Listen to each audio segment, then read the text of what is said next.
Well, greetings everyone. I have in my hand a very unique type of fish. It's a flounder.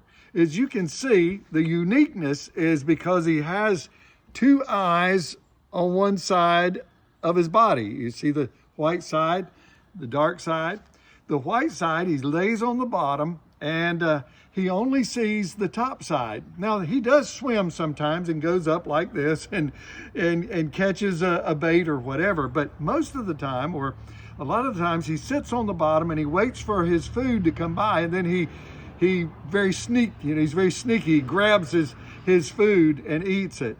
Now, I want to talk to you just a minute about this uniqueness about him of seeing, or his eyes being on one side. He only sees one side of everything. If he's up here on top, he can't see down below. He only sees what's above him.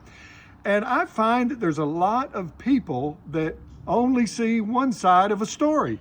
You think about it. I've had 3 children, and I've had one of them come to me and say, "Daddy," and they tell me, some complaint about one of the other siblings, and I believe them. They sound so convincing until you hear the other sibling and their side of the story. And then you begin to weigh out when you hear both sides of the stories. If you only take one side of the story, you're only going to get a partial truth.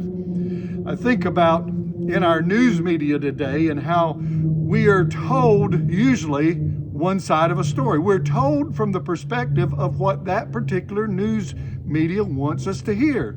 It's important for us to hear both sides or all sides of the story. That way we can find out what the truth really is. We can examine, we can be a peacemaker. If you hear, or you're maybe trying to be a judge or whatever, a parent in the home or whatever, you can be a peacemaker between siblings or between friends, maybe co-workers, when you hear the whole story.